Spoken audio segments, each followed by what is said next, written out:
Without further ado, as they say, it is my great pleasure to introduce our speaker today, Rob A. Gentile, who's an experiencer, but who's also gone through a lot more than just a typical near-death experience.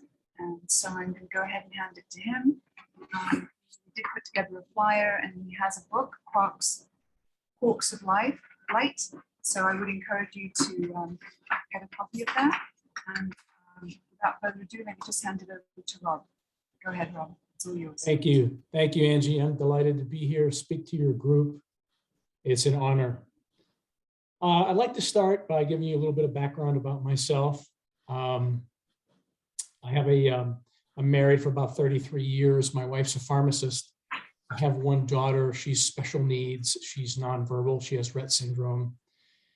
And I've always been a very healthy guy, taking care of myself, and ate well and exercised and all those good things. And it was on January 26th, 2016, that I had an unexpected massive heart attack. And I'd like to preface what happened to me so you have a better understanding as how this whole thing came down. So about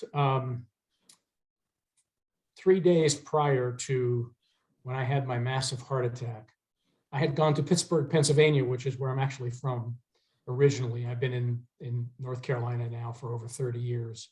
It's where I met my wife. But I had some minor surgery on my neck to remove some bone spurs. And I had some bone spurs causing some pain that they were from old sports injuries when I was younger. And I went to Pittsburgh. There's a very famous Korean doctor there that goes in through the front instead of cutting the back of your neck open, and you're in pain the rest of your life. So he goes in through the front and moves your esophagus aside, and he drills out these bone spurs. It's very, very simple surgery, and I was only in the hospital for one night. Well, three days later, I came back to North Carolina, and out of nowhere in my bed at about 11 o'clock at night, the theory is now that I probably threw a blood clot, but it went straight into my widowmaker. I had a massive heart attack. My wife didn't know what was going on, and she thought my daughter was having seizures because that's what she has as part of this condition. So she's running around the house figuring out who's screaming, and it's me in our own bedroom. So she calls 911. They rush me to the hospital. They get me into the hospital. The ambulance driver knew I was having a heart attack. I get into the ER, and they get me into a room and stabilize me with blood thinners, so on and so forth. But I had no idea what was going on. The pain was so horrific that I had passed out. So I'm in this room, and they think that I'm stable. And all of a sudden, in what my wife says and what I talk about in the book, out of a moment born from the movie The Exorcist, I had sprung forward on the gurney, and it was almost as if someone had grabbed me by my lapels and pulled me straight up off the gurney. I just came straight up off the gurney, and there was a nurse there as well that witnessed it. And my eyes popped wide open, and I screamed out the name Frosty. I screamed out the name Frosty, and I fell backwards and collapsed, and code blue rang out through the hospital. I had flatlined. And to give you a little bit of background, Frosty is the nickname of my brother-in-law. My brother-in-law, unfortunately, had committed suicide 7 weeks prior to when I had my massive heart attack. And his mom had called me. He'd committed suicide I think it was about 4:30 in the morning. They live about 30 miles from here. And she had called me to come down and go up into his bedroom. He had committed suicide in his bedroom upstairs. He was living with his parents at the time, going through a divorce. And I went up into that bedroom 7 times. They wanted me to see if I could find a journal that maybe he explained why he did this. So 7 times I went up into that room and looked through some pretty gruesome remains. And I finally did actually find a journal with some of Frosty's notes in it that I had given the family. But what's important about this, and why this is so key to the story, is so what happened, I flatlined. In rushes a team of doctors. Before they usher my wife out, my wife says to the doctor on call, you have to save him. We have a special needs child. I can't do this alone, and she can't make it without him. And they usher my wife out of the room.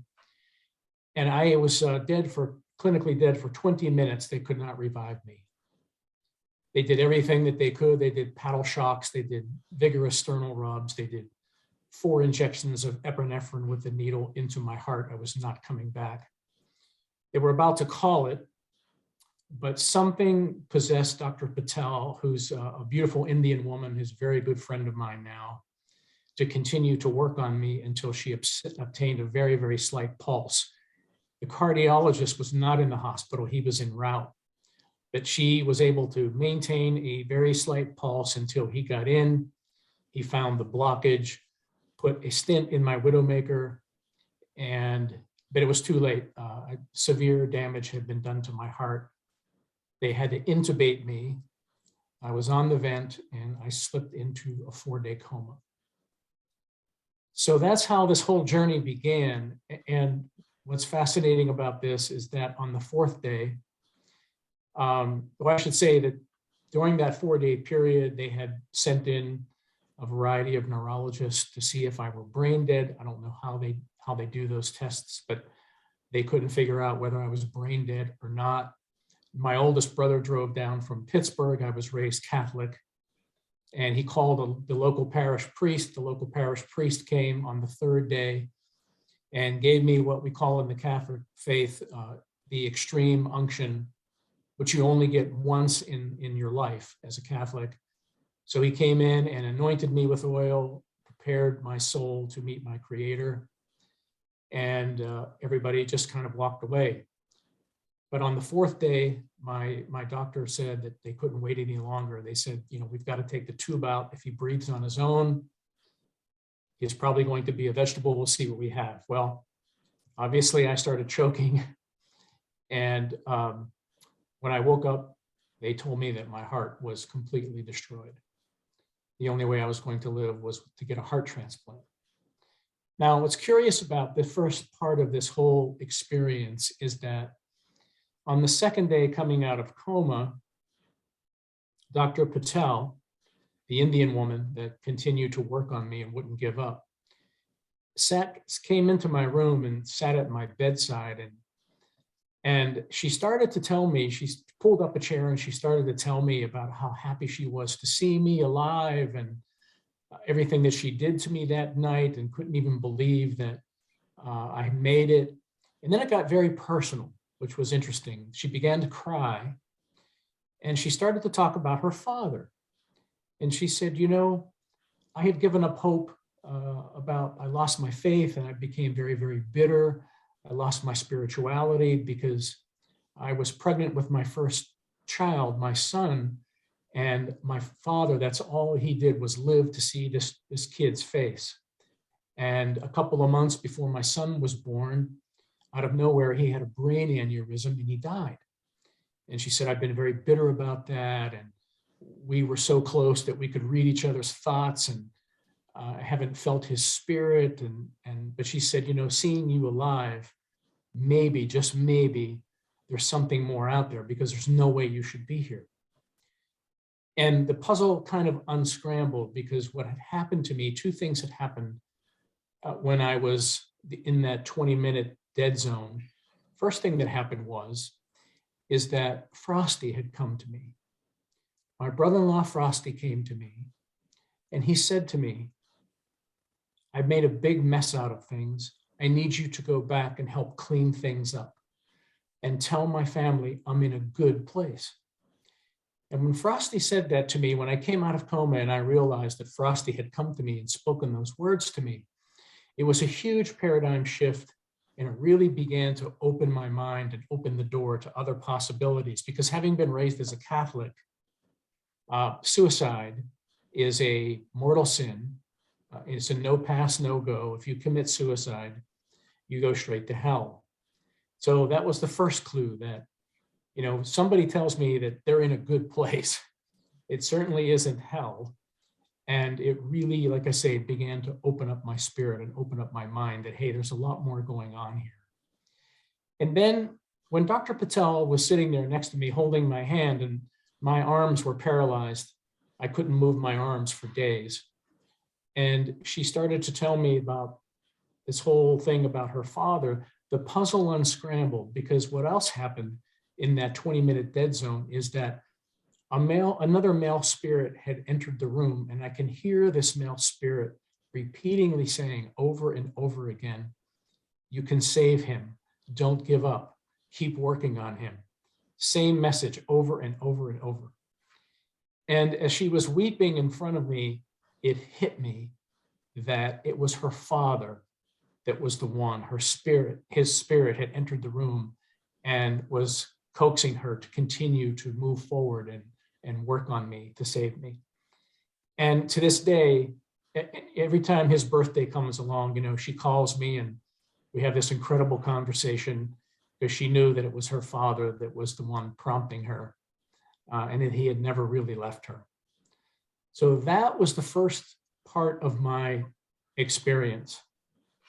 And before I move on, Angie, and start to talk about seeking a new heart and what happened on the second part of my journey, would you like to ask any questions? Does anyone have any questions about that? Or would you like me to continue? I don't have any questions. I would say continue.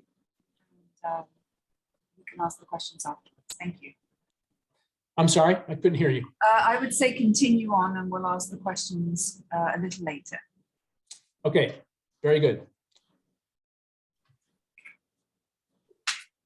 So, of course, when someone tells you that your only way that you're going to survive is to get a heart transplant, I talk about this in the book. That chapter is entitled Seeking a New Heart. And that's where my journey began. So there are two clinics here in North Carolina, the famous Duke Hospital and Sanger Heart Clinic in Charlotte. And both of those institutions, I had no luck. The only option that they gave me was this horrible device called the LVAD. And what this device is that they actually drill a hole in your heart and they put in this round circular motor that just spins your blood around. You no longer have a pulse. And it's a very, very risky piece of equipment. It's major surgery. They have to open your chest.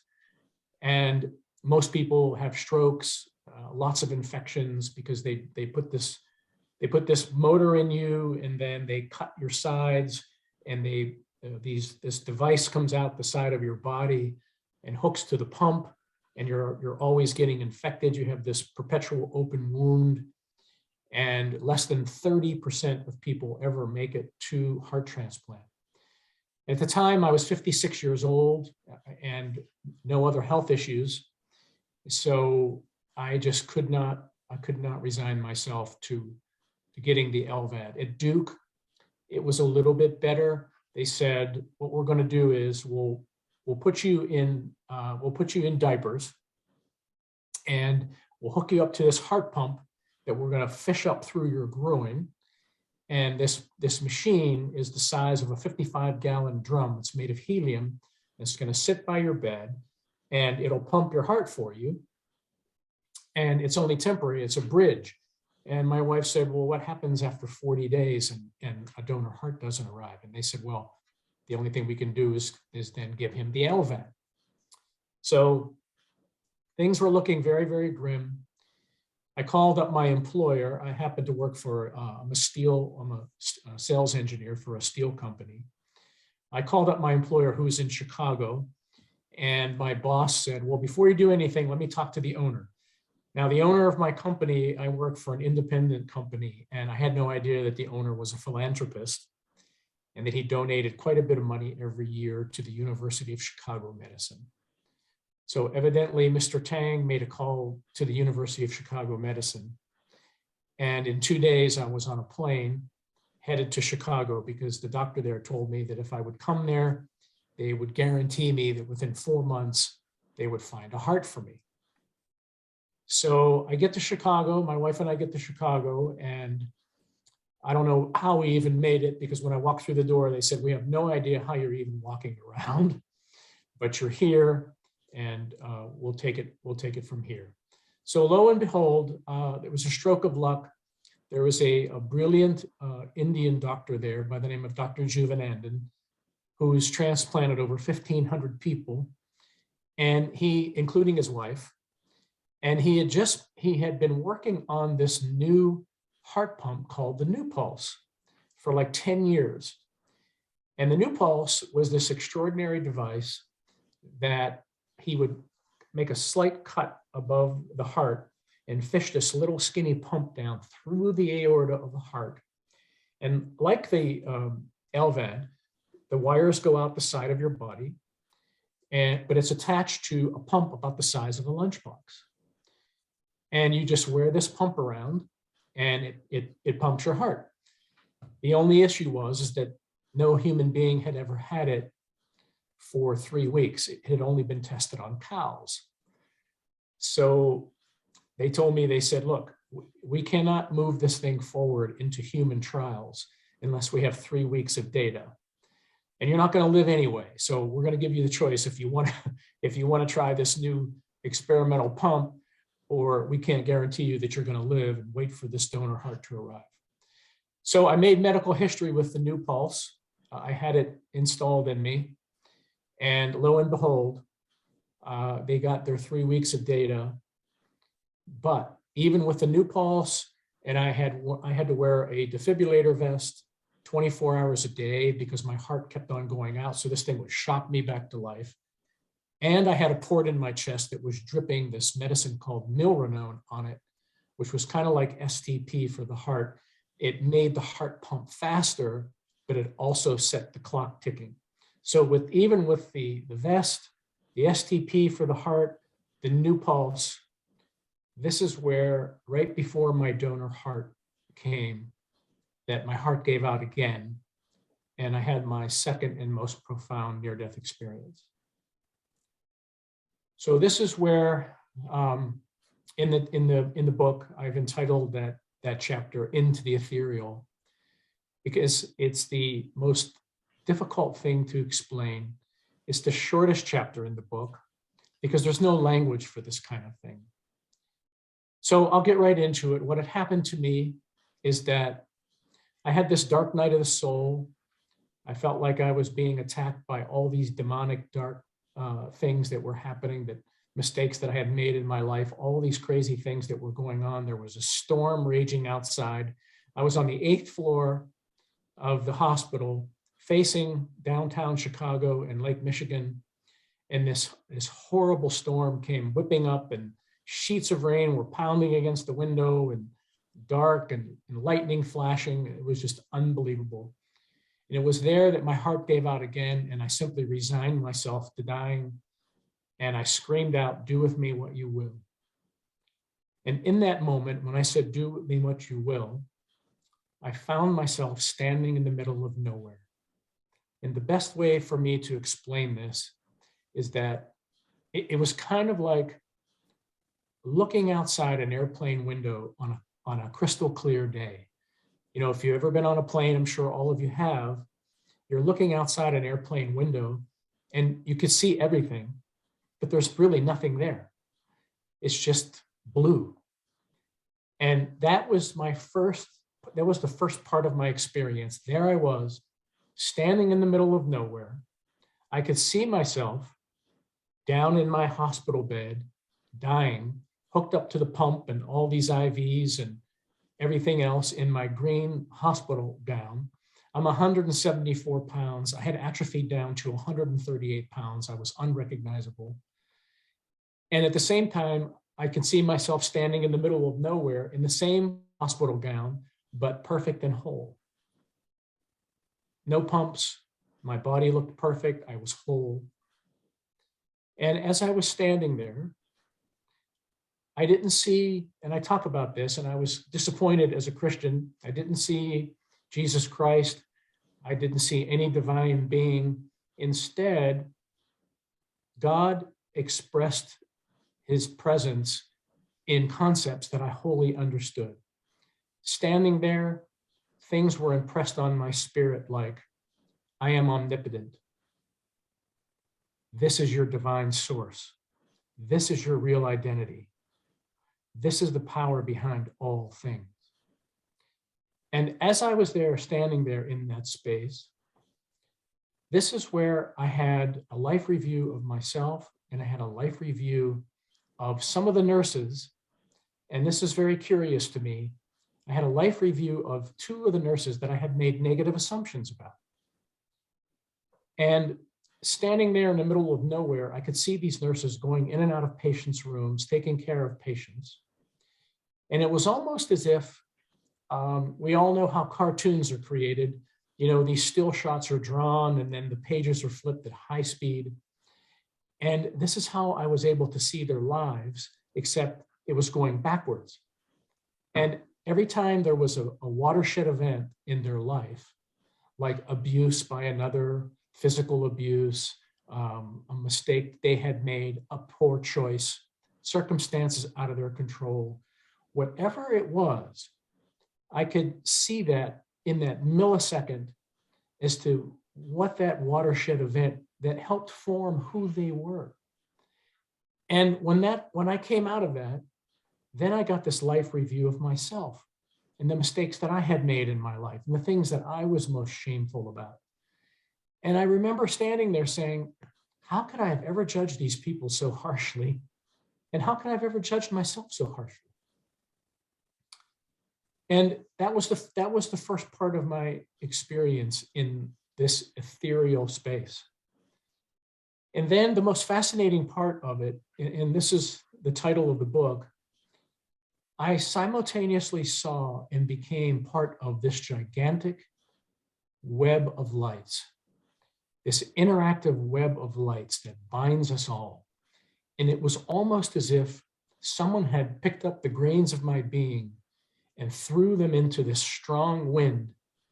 And I was scattered across this infinite, timeless space, but connected to everything.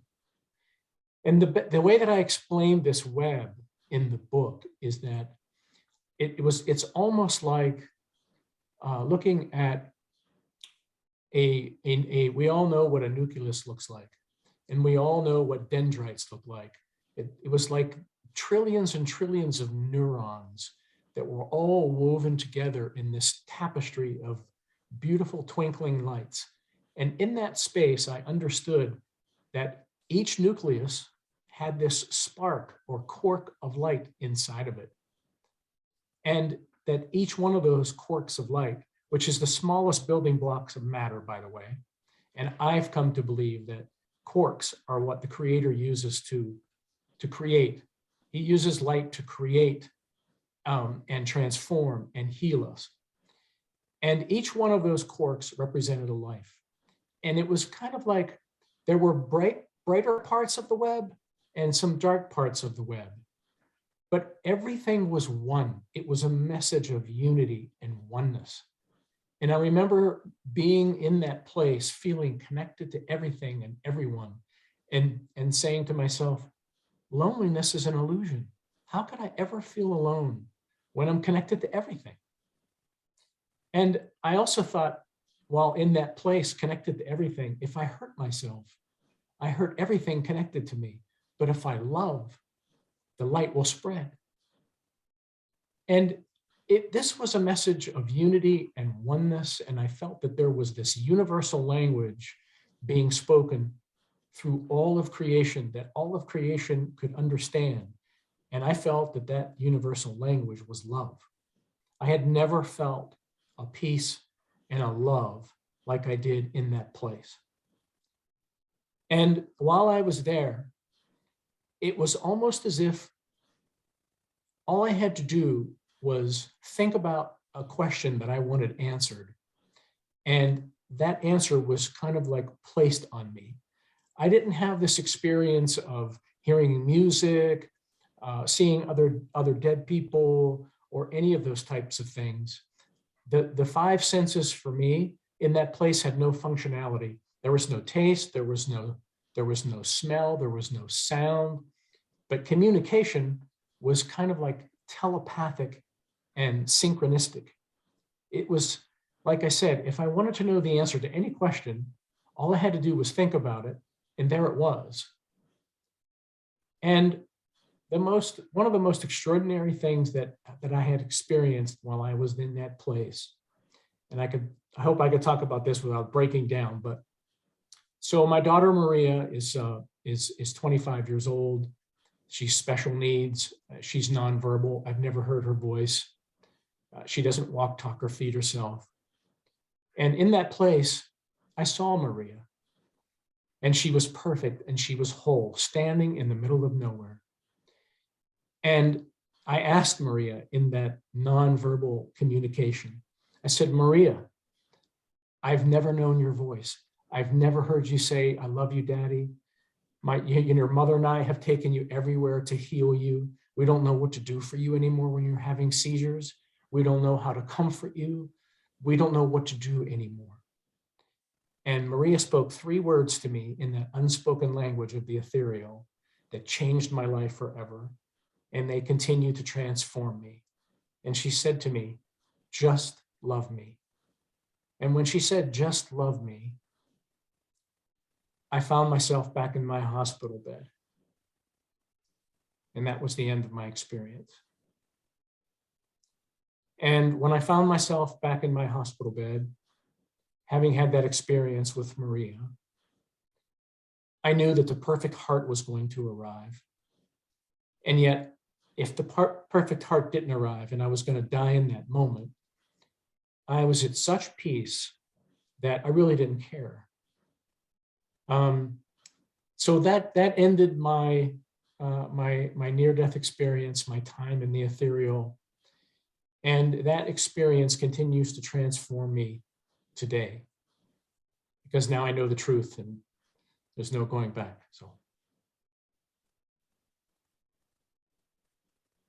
So Angie, I'd ask you that if anyone has any questions before we get into, because I know you wanted me to talk a little bit about getting a donor heart and some of the science behind that and some of the mysterious things that go along with it. But I'm happy to take any questions or talk about this a little bit. I will ask you some questions. I would encourage everybody in the interim to please raise your hand if you'd like to ask the question, or just go ahead and type something in the chat function. So 2 near-death experiences, it sounds as though the first one was very different from the second one, Rob. So the first one, Frosty, from what I was hearing, Frosty came to you, but you were also picking up on Dr. Patel's father, who was in the room while she was sharing things with you throughout her struggle to keep you alive until a donor heart could come or some resolution, the cardiologist, etc. So yes. The first NDE, could you just speak to how different it was from the second one? Oh, so the first one, to me, and I really didn't, I could tell you this, after the first NDE, I was still a little bit out on this whole experience, thinking that maybe it was my mind, when Frosty, why did he, maybe it was this whole experience, this trauma of going up into his room. He chose to take his life, unfortunately, with a gun. So it was a very gruesome scene. I read part of the journal. So I thought to myself, well, maybe it was just in that place when I died, maybe it was just trauma finding its way out. Was this some kind of psychosomatic, psychological thing that's happening to me? But then when Dr. Patel broke down and came to me and we started to figure out what had happened. And by the way, that didn't take place straight away. Dr. Patel had to think about it, and it was a while before she accepted that that's what happened to her, because there were some other coincidences that seemed to pile up after she saved my life that night. So the first near-death experience, I was kind of still very much on the outside of it, didn't share it with many people. I shared it with my wife, but it was my wife really that convinced me, because my wife was the first one to come to my bedside after I came out of coma. And she said that I was childlike. I was speaking in this really fast, high pitched, and I told my wife, I said, you have to believe me. You have to believe me. It was Frosty. Your brother came to me. You have to believe me. And she said, no, it all makes sense now. And I said, what are you talking about? And she said, you came up off the gurney like some exorcist out of the movie and screamed out his name before you collapsed and flatlined. So when she told me that, and there was a nurse there to witness it, and I knew that that experience was real, but it really wasn't until and so from the time of my death, that January 26th, I was admitted at the University of Chicago Medicine on April 20th, which just happened to be the day that my father had died when I was 5 years old. And then I didn't get my heart until June 6th. So I was hospitalized for quite a long time. And I think what really saved me and really helped with the book is that I've always been a journaler. When my daughter got sick at 18 months old, I have been journaling ever since. I've journaled our journey with Maria through this sickness. I journaled while I was in the hospital through that whole thing. So my journals really wrote the book. I didn't have to rely on my memory or any of those things. Between my journals, my doctors, who all encouraged me to write this book, and my experiences, I just, when I went into the Ethereal right before my donor heart arrived, that's when I was really convinced that my experiences were real. And I could tell you that the first experience really laid the groundwork for my second experience in Chicago. Had I not, and I think to this day, had Frosty not come to me and prepared me for that, and I think that was part of his mission, to prepare me for what was going to happen in Chicago, I probably would never have written the book. I probably would have just gone on with my life and just chalked it up to this kind of experience. And took me 3 years to write the book, because when I got back from transplant, I had to live in Chicago for a year by myself near the hospital. The hospital is responsible for you. Make sure you don't have a rejection or infection in the first year. That's a very critical time for a heart transplant patient. So I was, that year was really a blessing, because it was a time for me to make sense of all this, pull out all of my journals. And in Chicago, a lot of magical things happened too, where a lot of my memory started to come back, and I was able to put all this together. So I can tell you that, like I say, Angie, that first near-death experience was profoundly different from the second. Ruta has her hand up. Would you like to ask a question? Unmute yourself. Okay, can you hear me? Yes. My question is, you've described Dr. Patel and her father, and then Frosty, and then your daughter in spirit. Did any of you try to follow up psychically to contact them again, including your daughter? I have not. There are psychics who facilitate that telepathic communication with higher self to higher self. And especially Dr. Patel's, could then say, well, now I know that he's out there. Can I talk to him? Well, she's convinced that he's out there, and that was him. Yeah. But I have been tempted, and I'm glad you're bringing this up. I've wanted to do that, but I don't know who to turn to, because there's so many frauds in that field that I really don't know, and they're all quite expensive, that I really don't know who to turn to. If anybody does know someone who's actually genuine and has that gift. I know maybe a dozen or more, and many of them are online on YouTube, and they're extraordinary. They're some of them are doing hypnosis and then contact with higher self to higher self, but there's some who do it just talking like we are right now. So, well, there are so many unanswered questions around Frosty's suicide. well, you know what? If your information is listed here, I'll send you an email with my suggestions, because it's part of my reality now to believe this, and I haven't had two-way conversations with spirit people. I've had conversations, but what I've observed is that many people have them, and they're very, very satisfying, and they're very healing.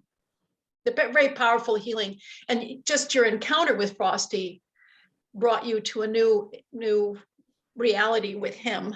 Yes, and so yes, it did. And like I say, there are so many unanswered questions around Frosty's suicide, because he was just a beautiful, peaceful person. And I know he's in a good place, but I would certainly like to know a little bit more about what led him to that place. But yes, I'd love to hear your suggestions, and thank you so much. I will. I'll send you an email if I have your email address. It's on the flyer. Okay, Yeah, good. You can send it to Angie. Thank you. Yeah, then I have it. Okay, all right. Thank you. So how interesting also that you're a Catholic, and as am I, and that suicide is really no go, and that you were able to communicate to the family that he's in a safe place. What sort of reaction did you get at that point from the family? Well, so they're Lutheran, and even though, and I haven't been a practicing Catholic for quite a long time, and actually after this experience, I'm very much open, more open than I've ever been in my life. I'm still a Christian, but I'm very open to all possibilities. I write about that actually in the chapter All One in my book, because I had the incredibly fortunate experience to have been saved by and cared for by Muslims, Christians, Jews, Sikhs, everything that you could possibly, Hindus, and every one of these people. And that's why I did a lot of research and decided to write that chapter in honor of them, because I could see the same beautiful thread is woven through all of these people, which the basis is always in love. And so I can never condemn anyone's religious belief system as long as it does no harm, because we're all on a different path towards that relationship with the Creator. And who am I or anybody else to judge it? So, but I could tell you that my in-laws found, particularly my mother-in-law, found great solace and peace in Frosty's message that he was in a good place. What was Dr. Patel's reaction, being a scientist doctor, to your comment about her father, essentially? Well, again, it took her a while to absorb all that. But she says to me now that she has a lot more experiences spiritually with her father. That was kind of like the cork out of the bottle, I think, for her, because she was so bereft in spirit. She was so close to her father, had not felt him since he had that brain aneurysm and didn't get to see her son. But after this experience of her saving my life and that prompting, she is much more open to receiving, spiritual messages from him, and she's incredibly open to it. So it changed her life as well. So it was the whisperings of the father essentially that prompted her to continue trying to save you? Do you think? Yes. That was definitely the connection? She otherwise perhaps would not have been so persistent. And she certainly can't, as a medical professional, she certainly can't say that, oh, she was about to call it, even though it was actually more than 20 minutes because I went and pulled all of my medical records, and Dr. Carson, who's the one that intubated me, and Dr. Bajwa, the Sikh, he's the cardiologist that put my stents in. They've all, of course, concurred. I went and interviewed all of them before I wrote the book. They're all very good, close friends of mine now. So yes, they all concurred. And I talk about that in the book because when I got back from Chicago and was strong enough, I went and interviewed each one of them. And I asked them the same pointed question. Did you save my life that night, or did God save my life? And each and every one of them said that God saved my life, that they did everything they could as a physician, but it was God that saved my life. Curiously. I'd like to talk about your experience with Maria, and you're not hearing her voice per se, but this sort of understanding, this knowing of just love me. Do you, now that you've come through this experience, have any belief in past lives, the fact that we sometimes people come into our lives for a reason, that it's about the journey that we're all on, that perhaps Maria might have chosen to be in the condition that she's in this current lifetime to help you and your wife to grow as loving, compassionate beings? Now that you feel that she did communicate with you, do you feel that there's any truth in any of that? Perhaps does it resonate for you? You know, it's a great question. And after this experience, there's a few things that I'm sure of. There are no coincidences. We're all one. We're all connected. I'm not so sure about past lives. I'm still out on that. But I could tell you that I know that Maria was meant to come into my life in this form. And you're right, she has been teacher. I'm thoroughly convinced that it was Maria, it was through God's grace that through Maria, she's this pure vessel that God saved my life that night, because there's no way my wife could do this by herself. And that I was sent back to learn a lot more lessons through Maria. I think Maria she's this just personification, just pure spirit. And everyone that has ever worked with Maria, all the caregivers, people that come into my home, all get blessed working with Maria. So absolutely, I believe that Maria is meant to be here as one of those people. And she probably chose it. She probably chose it, because when I saw her in spirit, perfect and whole, you know, why did I see her that way? Why didn't I see her crippled and dysfunctional? But she wasn't that way in spirit. She was perfect. So I believe that she is perfect in spirit. And when I pass over and she passes over, then we're going to have a great conversation. But I can tell you this, I still struggle with several things. Number one, you know, the vicissitudes of life that come through dealing with a child like Maria, it's a brutal sacrifice. The price that my wife and I have paid to keep her home, she's 25. It's been a total and complete sacrifice of our own lives. We've lost pretty much everything. Every dime I make goes to Maria. But I could tell you this much now, I wouldn't have it any other way. But it's a struggle. It's not this heroic journey that a lot of people think that it is. It's a choice, and I wouldn't have it any other way. And there are days that, particularly having been in the Ethereal, that I don't want to be here. You know, the first year when I was living in Chicago, I'll share this with you. I went through this really dark depression because I could not come to terms with the incongruence between the spiritual realm and this realm that we live in the temporal world.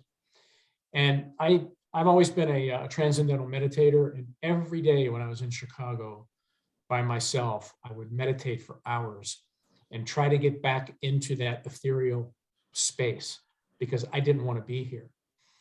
And I couldn't do it. I just could not do it. And I got very depressed. And it's kind of curious. I'll share this. It's because I think it's a watershed moment, and it's a great story. So the company I work for is it's owned by Chinese Americans, and my boss converted to Christianity about 5 years ago.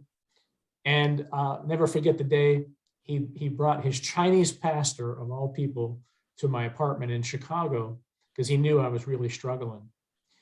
And this older gentleman, pastor man, it was a beautiful spring day, and we're sitting out on the front porch, and we sit down, and I had felt safe with him, so I broke down into tears, and I told him what I was struggling with, that how guilty I felt not wanting to be here after all of these people worked so hard to save my life, and I've got this other person now inside of me, this donor heart.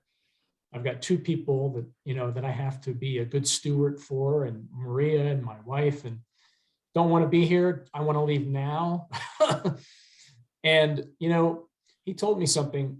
He said, you're going to have to learn how to see the divine in everything on earth in order to be able to survive this. And he said, until you learn how to see the divine in all things here, because you don't have to leave the earth to experience the divine. And I said, well, how do I do that? And he said, by giving back to God through kindness, through loving others, through service, through patience, through faith. And when he left that day, I took a long walk. And for the first time, I began to see the divine in everything, in the trees, in the grass, in animals, in my surroundings. And when I started to learn how to see the divine in everything, I began to accept the reality that I'm here for a purpose, and regardless of the struggle, it's all good, you know, it's okay, and that we're here to help one another through this temporal world and learn unity and learn love and learn those things. So that was another one of those big moments in my life that helped transform me into who I am today. Thank you for sharing that, because I think that that's going to be helpful for a lot of people going through this pandemic and just the struggles that we are facing politically all over the world, essentially. I think you reminded us all that to see the divine in everything around us is a way of grounding ourselves, I think, and perhaps not losing hope, you know, and still having faith. And Yeah. That's beautiful. Thank you so much for sharing that. You're quite welcome. I think that and I have to remind myself of this every day, that, you know, we're spiritual beings first, having a human experience. I don't know about reincarnation. I don't know about past lives. There are a lot of things that I don't know, but I can tell you this much now. I know that we're spiritual beings having a human experience. And if we could just remember that and put that in perspective, it helps us get through the day. I know it helps me get through the day. There are days, like I said, Maria and Melanie have COVID right now. It's been brutal. I just got over it.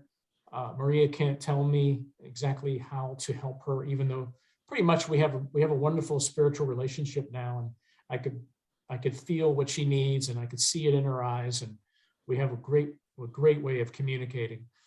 But it's that whole perspective of understanding that this isn't forever. We're spiritual beings. We need to become and evolve into the best person that we can be and spread that light and love. Like when I was in the Ethereal, connected to everything and all things. And I said, if I love, the light will spread. But if I hurt myself, I hurt everything connected with me. And, you know, that's the lesson that Frosty taught me too. The collateral damage that suicide leaves behind is profound. And if they knew that going in, it would probably be a different outcome, you know. You've got a beautiful description of your experience on the other side, with the trillions of neurons being woven into this tapestry, and every nucleus has a quark of light that you say, you know, is the smallest building block of matter that the creator uses, essentially. I mean, that's just a wonderful visual. You know, I'm pretty visual. I can kind of visualize all of that. So it became very clear to you at that point that we are the tiny pinpricks of light in this kind of much larger tapestry of creation. We're all interconnected. And that love is light, I guess, or that love is the foundational. You don't get any purer than love, perhaps. Is that the makings of the universe? It is. That's the essential ingredient.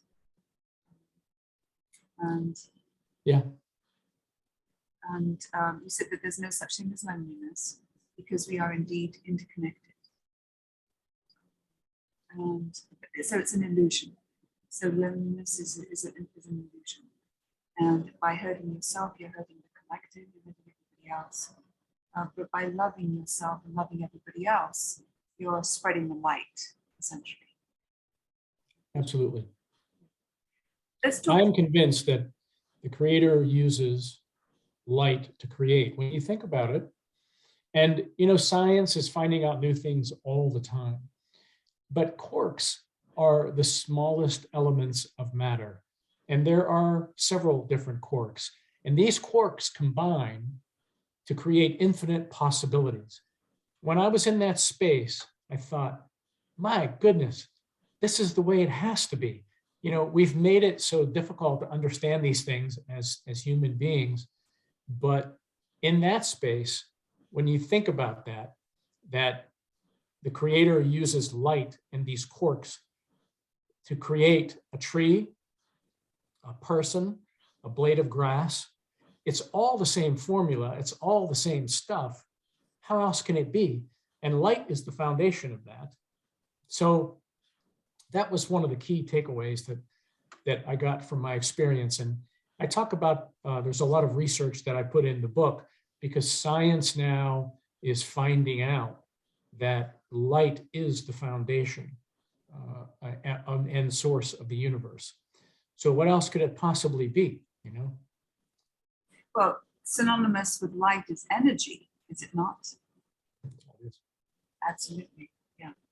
Let's talk a little bit about your experience when you were having your second NDE with the nurses in the hospital, and that you know, the judgment and how that opened your eyes. That's extraordinary. You don't usually hear, you hear people talk about their own life review during their NDE and how they experience, how they made other people feel. They experience things just the way the other person felt them, good or bad, in the real-time experience of it. In this case, you're talking about life reviews of sorts that you were having of other people in the hospital, other nurses that perhaps have been grumpy, who knows. Could you speak a little bit more to that? Sure, and this could be, you know, this is a tricky subject and I don't want to offend anyone. But what I've learned in that experience is, first of all, I think as human beings, we all have to admit that we judge, and it's a natural weakness. We look at someone for whatever reason, whether they're overweight or whether they have whatever tattoos or something. We all sometimes have this preconceived notion. And what that experience taught me was, and I want to preface this, that I'm not saying that we shouldn't be responsible for our own actions. Don't get me wrong. We're all responsible for our own actions, and we're called to be the best people that we can possibly be. That's what I believe. So I'm not making excuses for anyone, but what those two life reviews of those nurses taught me was that there are things that happen in life that sometimes we can't control. There are circumstances sometimes out of our control. And, you know, we all come from different backgrounds, from different home situations. And when some of these watershed events happen in our lives, and particularly the ones that are out of our control, sometimes it's hard for people to recover from those things. And it's easy to just, you know, slough somebody off and say, oh, this person is that way. You know, pull yourself up by your bootstraps and get it together. But there are things that happen to us that, again, sometimes take a lifetime to evolve past. And again, we're all responsible for doing that, becoming the best person we can be, getting those excuses behind us. Hey, I have a lot of excuses. I'm a 62-year-old heart transplant with a special needs child. I could be angry and bitter at everybody and have a miserable life, but I chose not to do that. So we do have choices and we have to accept that. But we also, I think, have to be sensitive to understanding that we make the best decisions we can with the information that we have at the moment. And that we should all try to practice being a little bit more understanding sometimes of other people's circumstances. That's what that whole lesson was about. And then, you know, when the mirror was turned on me, because I'm perfect after all, and I saw my own mistakes and the things that I was most ashamed of, but we all covered those things. That was a real wake-up call for me too. And it's all about, you know, being authentic and being human. And it's all we can ask of each other, I think, and to do the best we can every day. How interesting, though, that it seems linearly that you had the experience of the nurses before you then turned your eye to yourself. Yeah. And it was key that you would have those experiences, because otherwise you wouldn't be looking at yourself. You wouldn't have had that perspective. You wouldn't have had that contrast. So That's clearly, right. There was an intelligence of sorts behind in the NDE that you were having, it would seem, because something was guiding you to connect the dots, essentially. I mean, the way it was presented doesn't seem as though you said that there are no coincidences. No coincidences here, no coincidences perhaps on the other side. You were on the other side at this point. So something was guiding the life review, your recognizing your own judgment, which we all do, of course, of other people, and understanding that the reasons for these people having the attitudes that they were having at the time was because of something that had happened to them previously. And that nonetheless, we're not aware of the previous experience, but we judge the person in the here and now in terms of their attitude, if it's less than cordial, etc.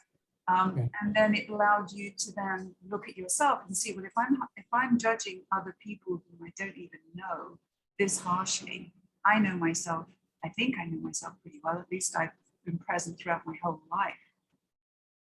Look what I'm doing to myself. Did you discover that you were a much harsher critic of yourself than of other people, or about the same? Or not? No, I'm so much more aware of my own shortcomings and the things that I need to improve on, because, and this is where, you know, I'll get into this a little bit because I think it's very important. When I saw those dark parts of the web, it really confounded me for a long time. And it was actually in the second year of writing the book when I had an aha moment and I finally figured out what it was. And it ties into what you're asking me. So there were dark parts of the web when I was in that place and everything was beautiful and connected, and this beautiful tapestry of twinkling lights just extending through infinity into nowhere. And I said, why? What is this? You know, what is happening here? And I came to understand that the dark parts of the web were where human beings were not, how could I say, not emanating as much light as they should. And I've translated that to, I've come to believe that that is where the vicissitudes of life get in the way, whether it's in the form of addiction, whether it's in the form of self-aggrandizement, ego, all of these things.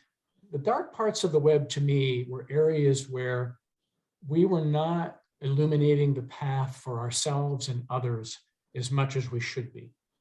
You know, I used to think that that was evil there. That was, you know, those dark parts of the web were for people who are committing evil. And maybe still some of that is true, because I do believe that it was where we're not emanating the kind of light and love that we should be. Because I believe that this web that I saw is a mirror. It mirrors this web of life that we're in right now. I believe that what we do here affects spirit. And these things are interconnected. How can they not be? We're spiritual beings. And when we do something here that harms ourselves or others, or we're not becoming who we meant to be, who we are meant to be, created to be, then it damages our spiritual life as well. Because we all have a purpose. We come here with a gift. Look, all music, all art, all knowledge, all these things, you think they come from our mind? They don't come from our mind. We can't create anything. This is all given to us from the Creator. All of this knowledge. You know, Einstein's theory of relativity was discovered in 6 dreams. 6 dreams that he had. So we think that we are just these, you know, this incredible people that we can create and we do all these wonderful things. That knowledge comes from the divine. It's already been done. We're just being allowed to figure it out here. So purpose, you know, the tapestry of lights and how brilliant those lights are shining all have to do with discovering our purpose, discovering who we are, because we are all here with a special talent. And this is where I think people like Frosty, they cut that short. And his light in the web isn't as bright as it could have been. It's not dark, but it's not shining as bright as it could have been, because you know what? He cut himself short. He never really discovered his true purpose and lived it out. This is why we admire, you know, the inventor, the athlete, the musician, all of these people, because they understand who they were created to be, and they have the courage to live it out. And that's why we admire these people in society. And that's one of the greatest lessons that I learned from being part of that web and being part of that experience, is that we're all beautiful, brilliant people who are gifted. We come here with, even Maria, who can't speak a word, who can't walk, talk, or feed herself. Look how great her purpose is. And she understands it. And that's probably why I'll never see her get well in the temporal world, but I have a crystal clear understanding of what her purpose is, so does she. So that's, I'm sorry to go down that rabbit hole, got a little bit deep there, but that's the best way for me to answer that question. What came to mind as you were describing that was, if you could just imagine this incredibly wide net of lights, if you will. I mean, think of children, how they come into the world. That light is really shining brightly. And then as we go through, as you say, the vicissitudes of life, the ups and downs, the traumas, the disappointments, the pain, the rejections, etc. That light, if you let the ego overtake it and take it very seriously, and that you become bitter as opposed to better from adversity, the light starts to go out a little bit more. So it's not, you said, you know, the shining light might be the finding purpose. And I agree with that. But the shining light might just be living life to the absolute fullest, to your own fullest potential as well, which is related to your purpose. And yes. If we were all doing that, no doubt those lights would be very shiny and stable. You know, it's kind of static.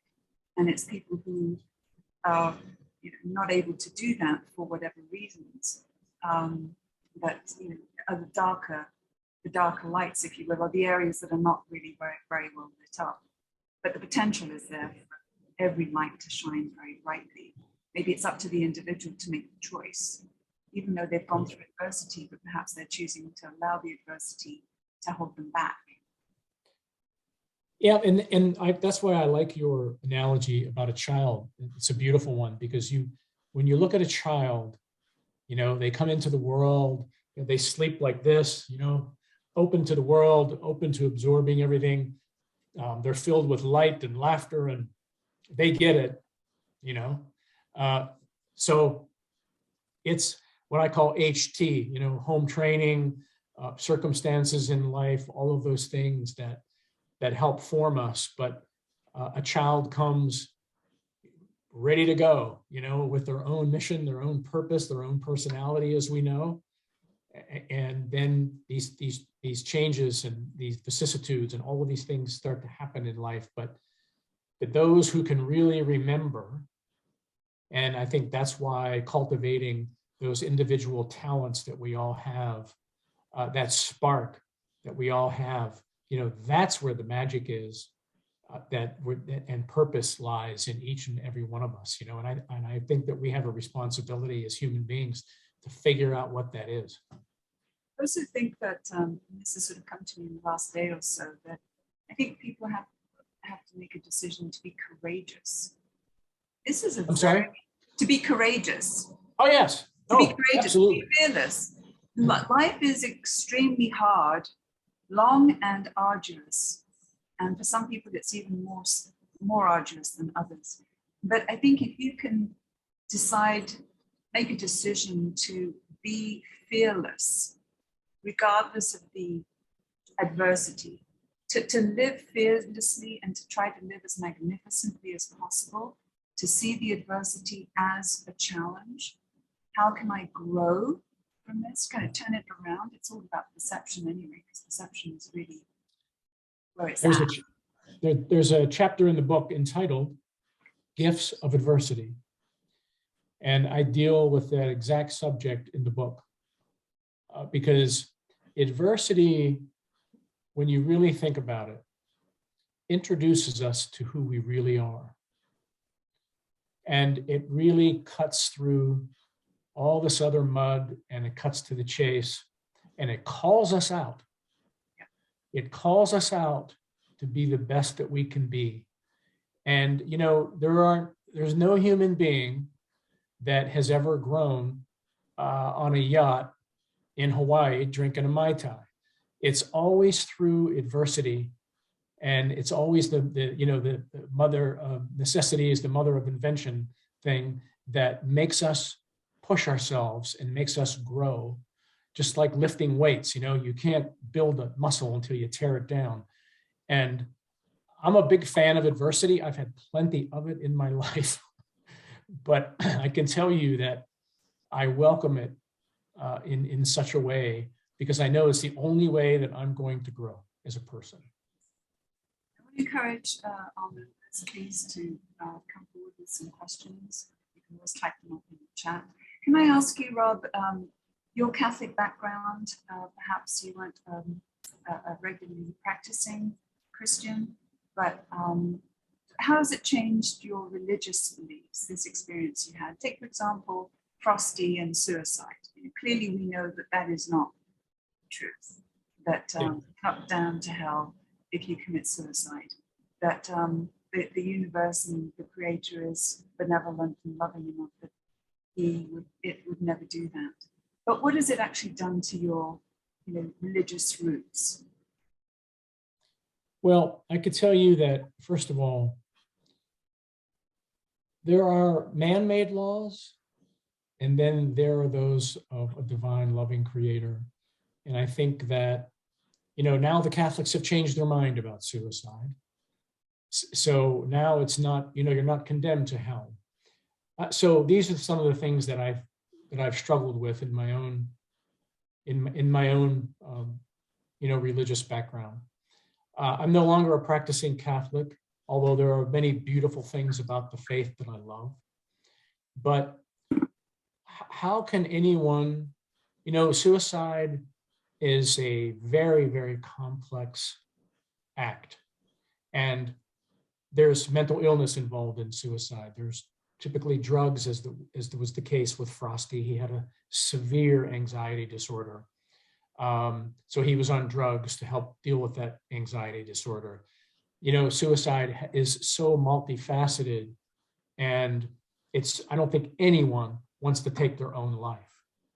So how can a divine, loving creator ever condemn anyone for such a complicated, sad, difficult act? So my own spirituality has just really kind of exploded since this whole experience. I read as much as I can about other belief systems. And again, a lot of my doctors helped me with that because they were just such extraordinary people. And I really delved into their each and every one of their belief systems and, what drives them to believe certain things. So I have, it's not my own cooked up spirituality, but I'm saying that I'm still a Christian at the end of the day, but I also appreciate, enjoy, and learn from all of the different world religions and the beauty that they have to offer. And it helps, it's helped me expand in my view of the world and other belief systems and the beauty of other people. Absolutely. I'd like to talk a bit about your heart and how you're doing. I mean, obviously you're looking very, very well and you're looking strong. You've written a book. But tell us a little bit about, that experience of receiving the donor heart and perhaps, some of the anecdotes that you've heard about what happens when people receive donor hearts, if they take on some of the characteristics of the donor, that kind of thing.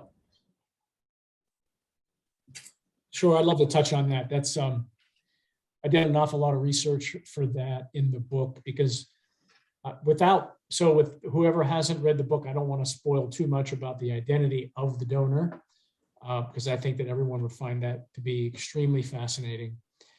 But I can tell you that, and this is all scientific, it started when I woke up with my donor heart.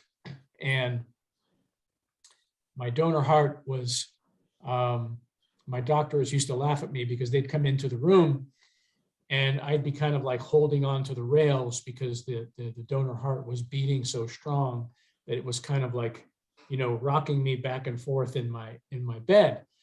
And this one doctor, we call him Dr. O, he's the one that goes out in the middle of the night, gets the heart. And I never forget, it was like the second day coming out of heart transplant. He came into my room and I said, Doc, what did you put inside me? This thing is just like consuming my whole being. And he was this real straight-faced kind of a dry guy. And he'd look at me and he said, we put a Jaguar heart in you, kid. And he'd wink and he'd walk out of the room, It was driving me crazy. And I was actually, I told my wife, I said, can you research to see if they could do animal hearts? Can they put them in people? He said, I have a Jaguar and it feels like a Jaguar. This thing is like pounding out on my chest, it's consuming my entire being.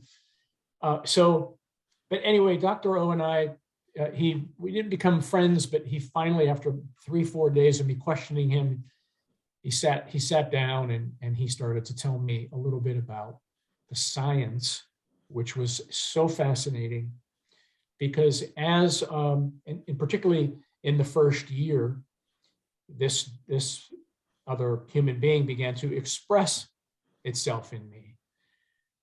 And my taste in food changed and my taste in music changed. My wife said my driving has still changed.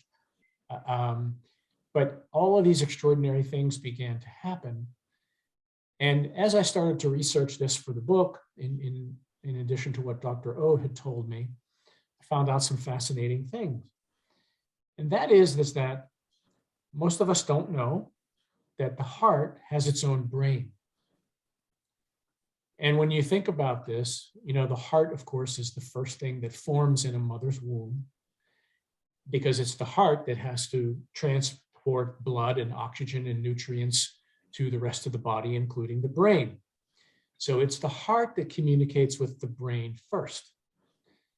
And inside that brain in the heart, as you can imagine, as we start to grow, it's the brain heart that stores a lot of our preferences, our tastes in food, our taste in music, some of our personality traits. All those things get stored in this brain in the heart. As a matter of fact, the only reason why heart transplant works is because of this brain. Because when they cut your heart out, your birth heart, they cut all the nerve pathways to the brain. So your fight or flight, all of those things are cut.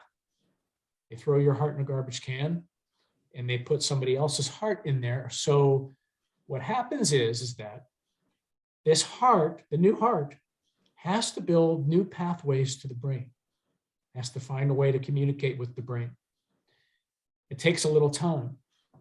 But then when it finally connects, you begin to experience all of these emotions that aren't your own and different tastes and different things from this donor heart. So it was kind of interesting when I started to freak out about these things. It's very difficult to kind of like articulate how the essence of another human being is expressed in you. And as these other feelings and emotions started to come up in me, that's when I really started to delve into the research. But I never forget. So when I started to freak out in the first year, I was still living in Chicago. I went to see my transplant doctor and I said, I have to know what's going on here, because I'm really getting freaked out. I mean, I'm trying to figure out who the me is in the we. And am I going to lose a lot of my personality, or what's happening here? And he said, no, you're going to, that person will always be with you now. And some people don't feel much. Others like you who are sensitive, I guess, begin to feel that other person expressed in a big way. And I said, well, how bad does this get? Can you give me some examples? And he said, yeah, he said, probably the most extreme example that he said that I've had, and this guy's transplanted over 1,500 people, including his wife. He said, I had a guy in here, big burly UPS driver for like 30 years. We put a heart in him. And after the first year, he came in to see me one day and he said, I want all of my transplant records transferred to New Mexico. I'm moving. And he said, well, what do you mean you're moving? He said, you've got a pension, you've got a career with UPS. I mean, you can't just pick up and move. He said, yes, I have to move because I'm a chef. And I have to live this out because that's all I want to do now is cook. And I'm cooking all these gourmet meals. I can't figure it out, but I've been offered a job as a chef in a hotel and I'm moving. So lo and behold, my Dr. Juvenanden, pulled his records, and lo and behold, his donor heart was a master chef. So, these stories are so fascinating. One of the women on my floor actually that got her heart, her name was Kay, and I talk about her in the book because that other person began to express in her straight away. When she woke up, that's all she did was crave chocolate milk, and she hated chocolate milk. And she was driving the nurses crazy. The nurses had to go to alternative floors to get this woman chocolate milk because that's all she wanted to drink. And then a year later, she met the mother of the donor, and lo and behold, the donor was addicted to chocolate milk. So these aren't fantasy stories; they're real stories. They're scientifically backed.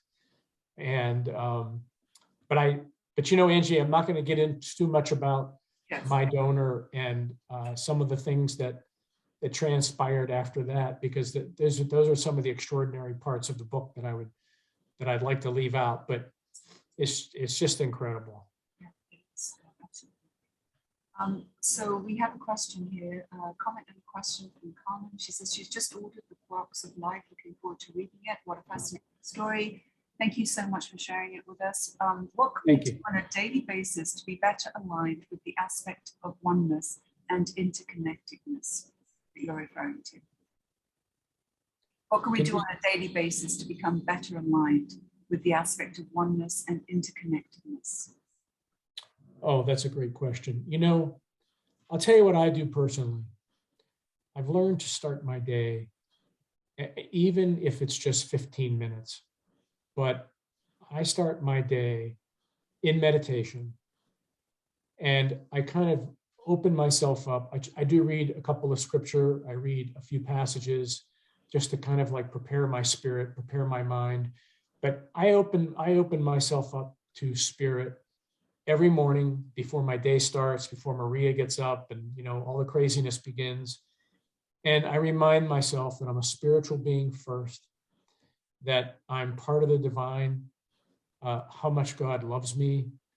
And I try to remind myself every day that we're a spark in that web of lights, and created by the divine love, and that we're all connected, that we're all one, and to try to see that divinity in others and to accept others.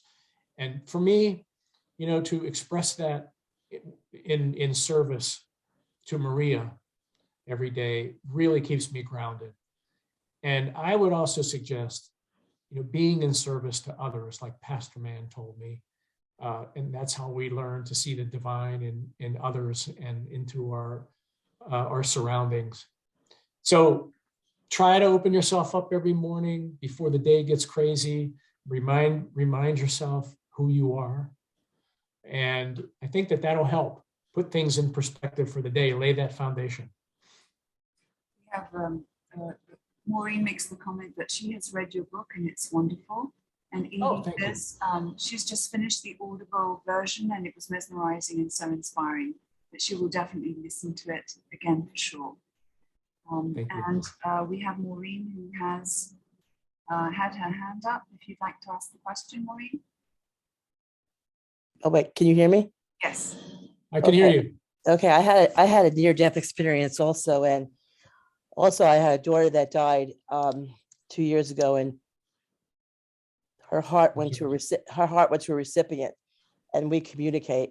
Who I told them about your book, but my question is, you know, we're losing so many from suicide, the young people, and it seems like the people that have these near-death experiences, like I was in a car wreck, coma 30 days. It seems, is it that we're not listening naturally? It's almost like we have to get laid out, literally, you know, all, you know, because you have no sense, you can't talk. And it seems like, I always wonder, is it just because you have to have these like accidents, these horrible things, then suddenly you get the divine message? And is it because we couldn't hear before because we were too busy, or we were like, why? I always wondered why we had to go through such a difficult, you know, like what you did, the heart and everything. And, you know, seems like, what is it because we couldn't hear prior? Is it maybe God is always looking to speak to us and we have wax in our ears or something? We're just busy. When that? That's my thoughts on that. You know, Maureen, I got to tell you, these are my own personal thoughts, and it plays into, and I'm glad you brought this up because so Dr. Juvanandan, you read about him in the book. He's the Indian man that transplanted me. Mhm. I was actually in Chicago on December 15th to have my 5-year checkup, and they went in, did an angiogram, and they didn't give me enough medicine, so it was kind of painful. And I told them not to give me any more because I wanted to watch the process. Yeah. So I actually watched them map the inside of my donor heart, which was a beautiful experience. I'm so glad. But I had dinner with Dr. Juvanandan the night prior, and his wife, who he transplanted. And we got into this discussion because he told me that 90% of all of the hearts now that are becoming available Yeah, are young people that have committed suicide. Yeah. You know, when back in 2016, when I got my heart, Mhm. I almost didn't make it because hearts were in such short supply. Mhm. And so I was in Chicago, and you know, everybody was like kind of flabbergasted because typically, and I'm just going to tell you about, you know, the dark side of heart transplant. I mean, in the spring, typically in Chicago, Yeah. most of the donor hearts come from gang violence, motorcycle accidents, boating accidents. You know, everybody's all pent up for the winter, and then here comes spring, and everybody goes out and goes crazy, and you know, a lot of people die. And that's why, because I'd asked him about the new pulse. I said, you know, have you been putting in many new pulses? You know, the pump that I had. He said, we don't have to because so many young hearts are coming available now. Yeah. So sad. And we got into this conversation as to why that is. Yeah. And I have to tell you that, and I don't think this is just my personal belief, and I talk about this in the book, and I've talked to a lot of people about it, including my doctors, Juvenandin, and other sociologists. This whole social media poisoning of our youth is out of control. Yeah. And this perfectionism about their bodies, about wanting to be the next Kim Kardashian, about, you know, competing with others, this whole online, I want to be the next online star. Yeah. All of this poisoning, and most of these people aren't even real now. It's really scary. You know, now Facebook's Meta or whatever, now we're getting into these, I thought it was an unreal reality show before, kind of like the Truman Show, but we are absolutely our youth is being poisoned. Yeah. And the priorities are completely unhinged. And it's the me now generation. And I'll tell you, if somebody doesn't get this under control, we are headed for such a catastrophe. We're already there. We're there. But I really do blame this whole Twitter, you know, Snapchat, Facebook, Instagram, crazy world that these kids are getting involved in, because it's not real. Yeah. And what's happening is it's affecting their mental health, because they and my donor heart, I'll give you just one little hint. So my donor heart went down that path too. And once you start going down that path Can't come back. of losing your own light and losing sight of your own divinity and your own uniqueness and your own beauty, and you get into this unreal reality, and you start living vicariously in that world, and then you come out of that world and you go out into the real world, and you figure out that you're not perfect, and you don't have the perfect body, and you haven't married the perfect person, and you're not a multimillionaire, and you're not driving a BMW. You can't deal with it. And so you retract back into this unreal world. Right. And as this cycle, you know, continues, the mind gets darker and darker and darker, and the perfectionism drives you crazy. And this is where these kids end up on drugs and a host of other things.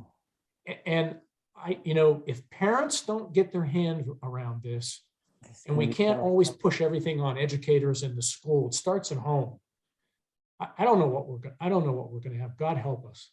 So I think that is a large part of this wax in our ears. And you know, you look at TV now, and the things that are acceptable on TV now, to me, are just mind blowing.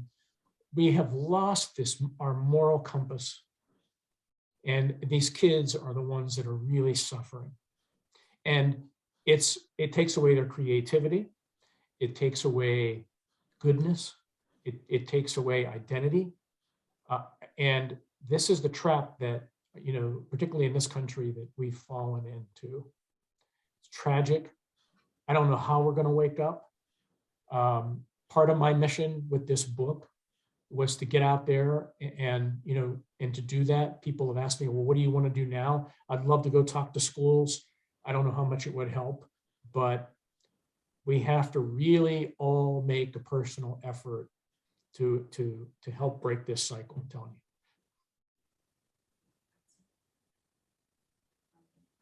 Can I ask you, so typically are there any donors that are disqualified? Presumably anybody whose heart is damaged in some way would not be a good donor heart, but if they die of an overdose, for example, is that still a good heart if they're otherwise healthy?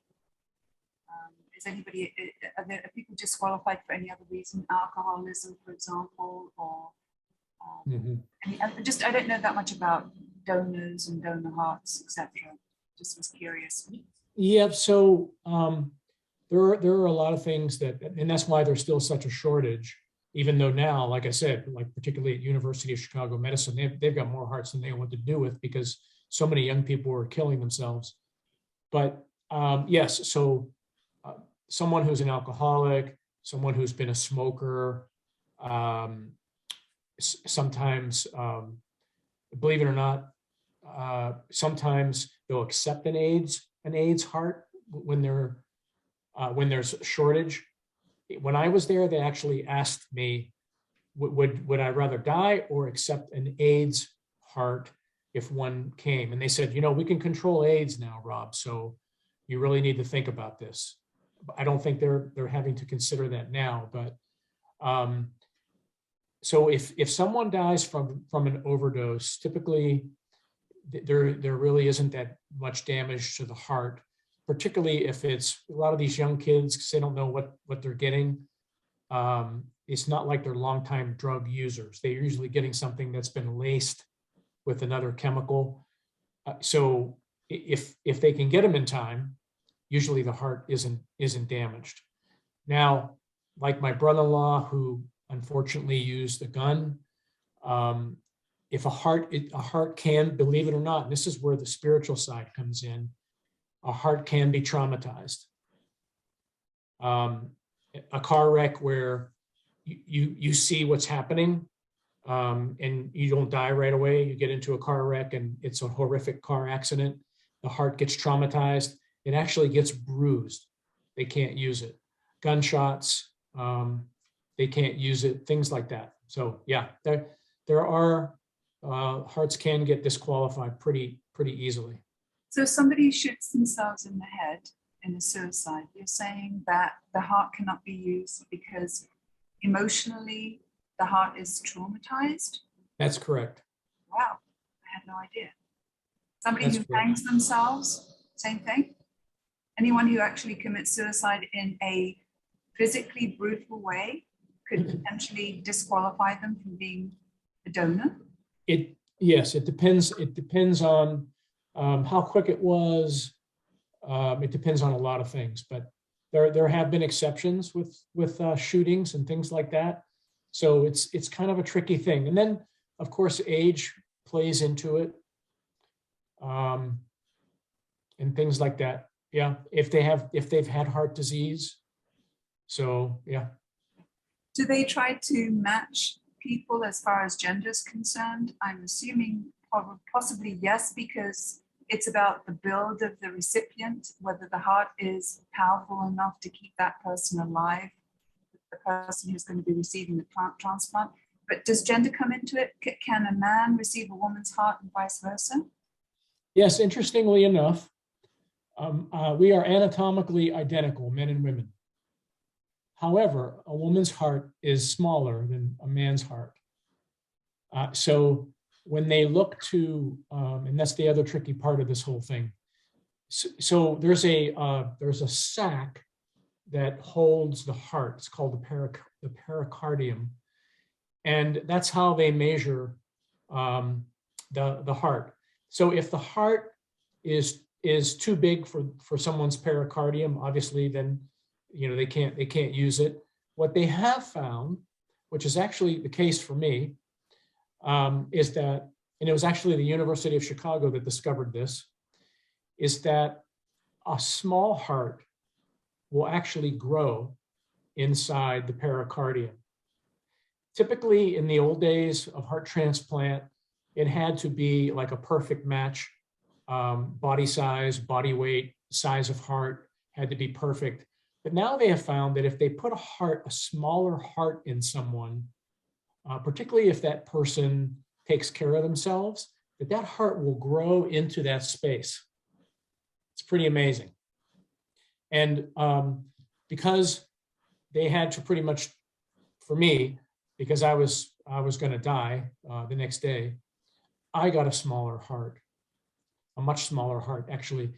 And when I went to Chicago, so it's almost 6 years now, this heart has grown into that space, which is kind of interesting. But I really work hard at exercising, doing all the right things and taking care of myself. So there's a lot of, you have to be a good steward to the heart too. You just can't get the heart and go on back to whatever kind of lifestyle you had.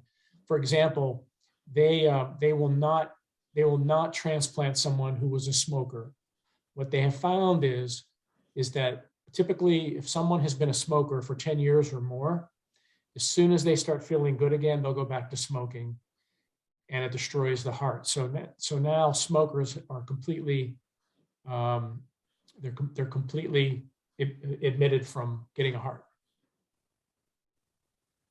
Possibly like alcoholics from getting a liver transplant?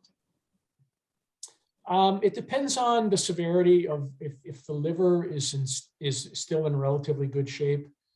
It all depends on the person. They'll transplant that person, but smokers, absolutely not. They won't do it. For some reason, the smoker goes back to smoking, and it doesn't take long to destroy the donor heart too. So, wow, that's very surprising. Yeah. To hear that. Well, we have a comment here from Eva. You gave us so much hope when you said to look for the divine in everything. I've been struggling with long COVID for 14 months now, running from doctor to doctor, and often I feel dispirited. Thank you so much. You're quite welcome. I hope you do well. I know have several friends that are struggling with long COVID, and I could tell you that they eventually get through it. So I'm hoping for you that it will pass, because it does for most people. Keep the faith. I wanted to ask you, what's next for you, Rob? Obviously, you have your hands full with your daughter, God bless her, Maria. You've written this book that took 3 years. What's next? Well, I've been asked from a lot of different people. Actually, when I was on Coast to Coast with George Norrie, I'd never heard of Coast to Coast before, but I guess it's quite the phenomenon. The AM radio show that comes on at midnight. I think I'm going to focus on writing the screenplay. I've just had too many emails and letters and people reaching out to me. George Norrie himself has offered me his agent in New York, and everyone is saying, look, this is a Netflix movie or a major motion picture, and you should really consider writing the screenplay. I've never written a screenplay. Of course, I've never written a book before either, but they say that if you don't write it yourself and you try to just sell the rights to the book, the film will turn out completely different from what you think it will. So I'm going to try to do that this year, work on the screenplay and see if I can get it out there. Why not? You never know, because I think it would touch a lot of lives, and I think it would make a pretty good movie compared to some of the stuff that's out there. Sure. Do you ever dream about Frosty or ever sense anything about him since? All the time. Okay. What do you get from Frosty? And my donor heart.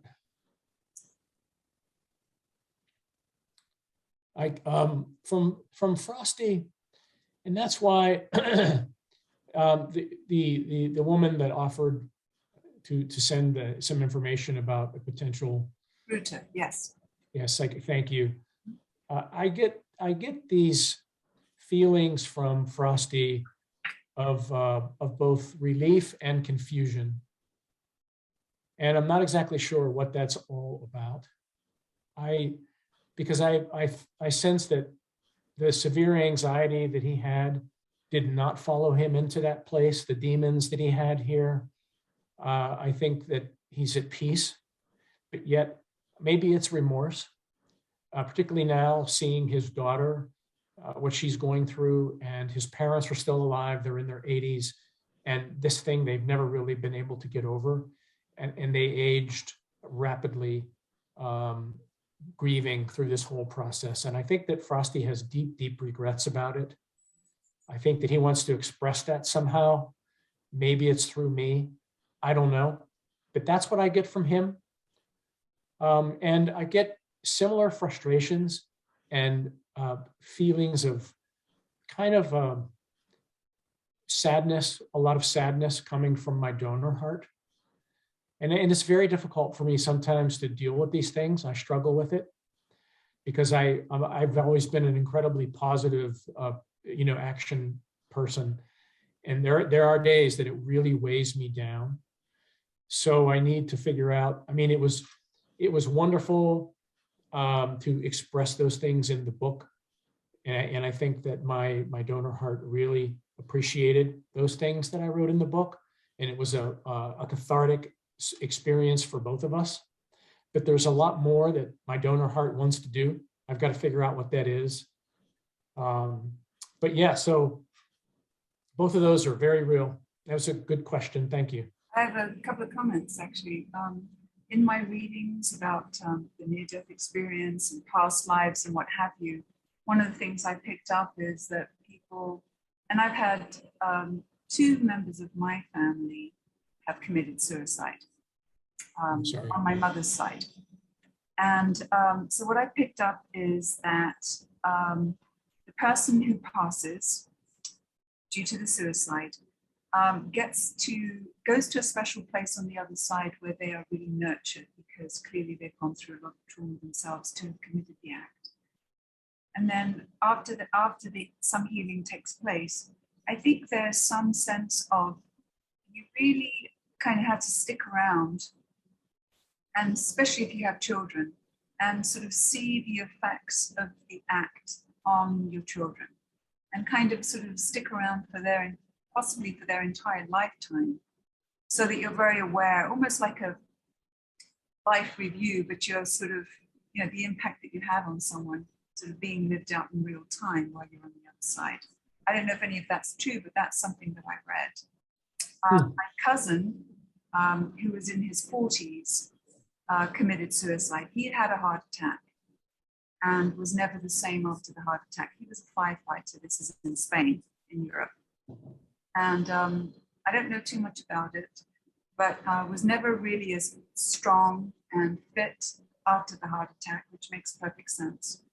And I think there might have been a sense that the wife was considering leaving him. They had 2 teenage children, and he committed suicide, and he was found by the wife. And it's something that in Spain, it's a predominantly Catholic country. There were a lot of people elapsed, but suicide is a big no-no, and so it became something that the family just would not discuss. So I don't know that much about it. I've just been able to pick up here and there.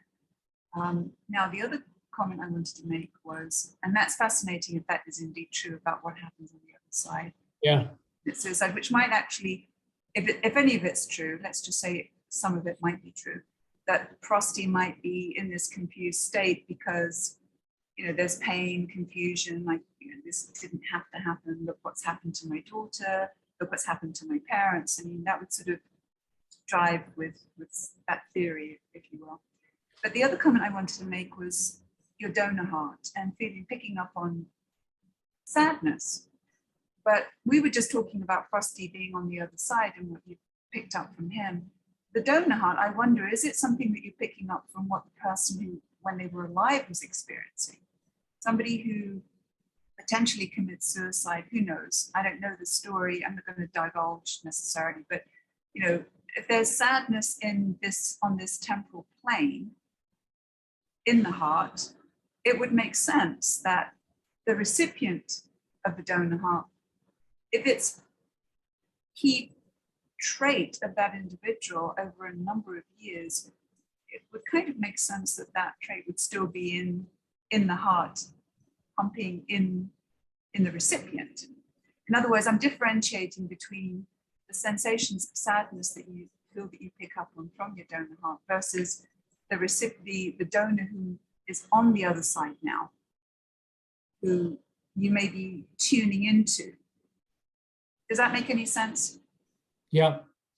So do you think it's what they were experiencing in this lifetime that you're picking up on, or do you think that from the other side they're sending you messages of sadness, possibly about their lives, what they weren't able to accomplish, etc.? What do you think? Or do you think it might be both, or no idea?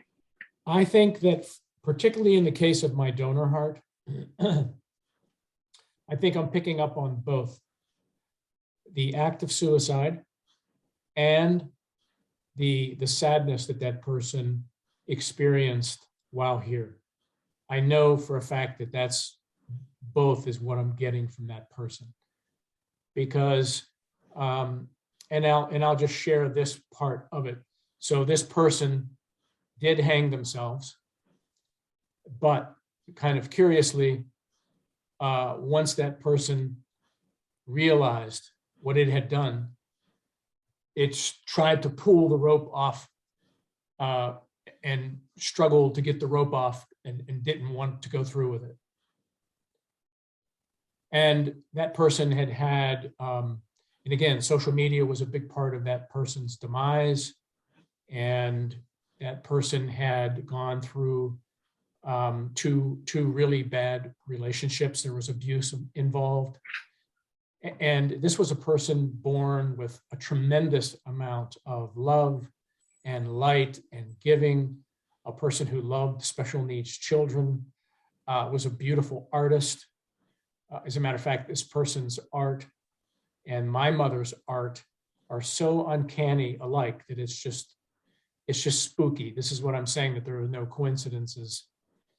So my mother was a natural artist. She was an uneducated Italian immigrant, but she had this natural gift of pencil sketches. And this person had the exact same gift to the point where a lot of their work looks alike. So I'm getting from the donor heart, I'm getting both regret over the act and regret of sadness of the things that person went through and what that person could have become. Interesting also that there are so many threads, common threads, your mother being an artist, this person past being an artist. I wonder, and I'm just throwing this out there, if the donor on the other side actually made sure that his heart came to you. Special needs daughter, an interest in special needs, the artistic mother, art. I wonder, you do wonder if these things actually, you said there are no coincidences. I'm thoroughly convinced that this person was meant to be inside me. And the coincidences, so-called coincidences, and we'll save that for the book, prove it. And I even had a conversation with Dr. Juvenandin about this when I was in Chicago. Actually, so here's a world famous transplant surgeon from India who was so enamored by the whole story and the book that he bought 30 copies for everyone on the cardiac floor on his team at the University of Chicago Medicine, and said, you have to read this book before you come back to work. But he's very spiritual. We had a conversation about it, and he also believes that this person was destined to be inside me before we were both born, connected by that beautiful web that I described. And that So, actually, go ahead, sorry. Yeah, go ahead. No, I was just going to say that sort of speaks to this idea that we do with a group of other souls, essentially craft, design, the kind of experience that we want to have here. And that's what I meant. I meant that whole literature surrounding the past lives, which touches on that we do plan certain things. Yes. In this lifetime, absolutely.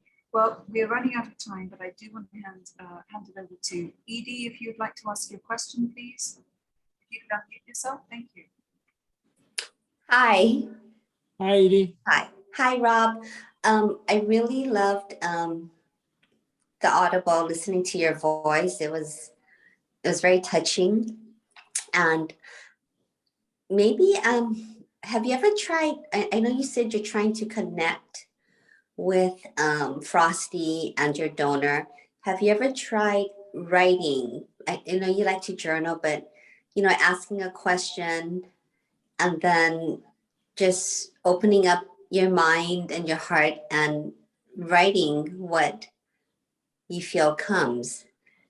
That, I guess, that's a form of channeling the information, but a lot of people do that. I mean, I've done that for myself when you're wanting to get answers or connect with your guides or your angels, to write what, pose a question and then write down what you're actually receiving. I did that when I wrote the book. And it's fascinating that you would ask that question, because I got answers. Right. While I was writing, it took me 3 years to write the book. And the only time that I had to write the book was I would get up every morning at 4:30 a.m. and I would write from 4:30 to 7:30. And that's a magical window, by the way, because then I would have to, get ready and leave for work, because I still work full time. But that time, there's something magical about that time before the sun comes up and when the earth is quiet and our minds are empty and spirit is really like, it's almost like pulling back a curtain, it's like right there. You could just grab it, Right.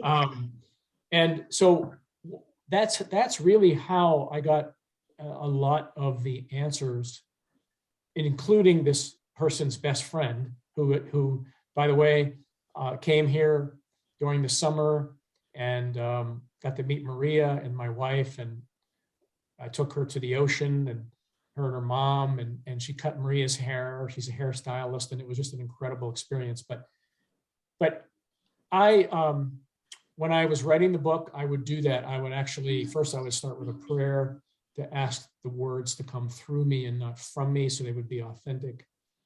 And I was also writing my donor heart and got answers. So, it's kind of funny. I haven't thought about doing that now when these profound feelings of sadness or confusion come over me. I really haven't thought about asking why and writing out questions. So thank you for that. I'll actually start to do that again. You're very welcome. I knew there was a reason I was on this call and wanted to connect with you. Well, I appreciate it. No, thank you so much. That was so inspiring. And Edie is in Honolulu, is that right, Edie? Yes. And we have Tanya joining us from the UK, so we're very international today. You're where? Edie is where? Honolulu, I believe. Oh. Yeah. Right. And then we have almost the other side of the world with the UK. With Tanya. Oh, wonderful. So what came to mind just now with the comments that Edie made was, wouldn't it be extraordinary if you were able to connect with the donor, and I wonder if he has some unfinished business that he could channel to you that you could actually finish for him. Yeah. Wouldn't that be a wonderful, magical, divine inspired bow to tie on all of this? Yes. I feel like that's what you'll be able to do. It just, it's an easy thing, I think you cannot make up a channel, like a conversation. Even if you try, if you sit there and you say, what would this person say to me? It doesn't come. It's just being able to open up, and just once you get that first sentence down, somehow it just pours out of you. You don't even have to think about what you're writing. It's just, you can't make up the conversation. Right. That was my experience writing the book. Sometimes I would sit there and wait for the muse to show up or spirit to speak through me. And, some days it was garbage. I would, and see, that's the difference. Like you're saying, when it's you and when it's spirit. Right. Because when spirit speaks, you can't write fast enough. Right. Right.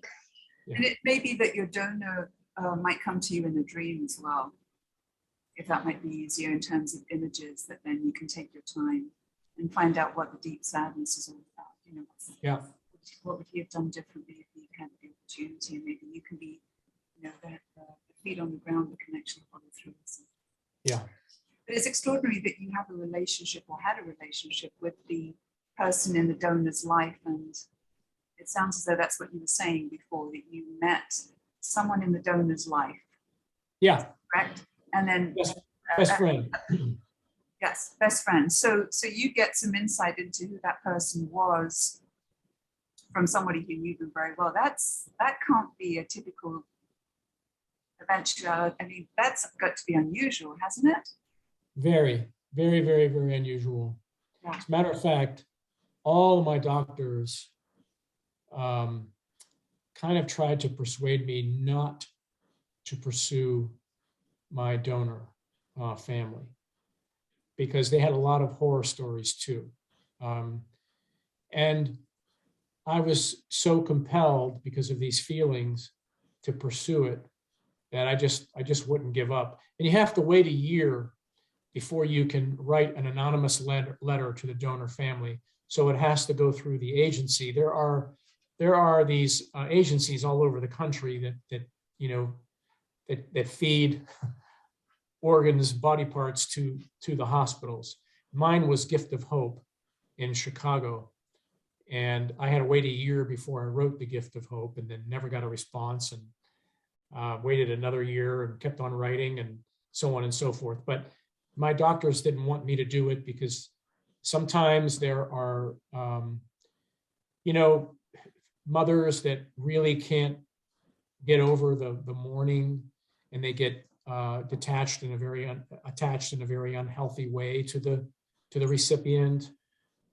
Sometimes people who come from very difficult socioeconomic circumstances, who are very poor, try to blackmail the recipient for money. There's a dark side to this whole thing too. So I really got blessed in my experience. But again, it was the donor pushing me, to do it, I think, in this case, or I would have given up, Well, we're at the top of the hour. In just a few words, what would you like our members to take away today? It's been a privilege for me to be here and to speak to all of you. And I would just say to you that please understand that we're spiritual beings having a human experience. We're all here to find out what our purpose is, to live that purpose. When we live our purpose, it helps all of humanity evolve, because we spread so much light and hope and love. And I would encourage everyone to try to figure out what their own purpose is, and never think, oh, well, what's my purpose? I'm a housewife. Be a great housewife, because it will inspire your neighbors to do so. So none of this is petty. All of us have a gift to offer. And I would say Godspeed. Thank you so much. Thank you. It's been an absolute pleasure, Rob. I wish you the very, very best of luck with the screenplay. That's going to be interesting, because you're going to be writing about yourself. You're going to be the protagonist. And so I can imagine that that's going to be an exercise in and of itself. But your book is beautifully written. Thank you so much for sharing. And please feel free to come back anytime. We would love to have you. Anytime. Thank you for having me today. It's been a privilege. All right, everybody. Thank you so much. We'll see you next Bye, everyone. time. God bless. Take care. Bye-bye. Bye-bye. Bye-bye now. Thank you. Take care.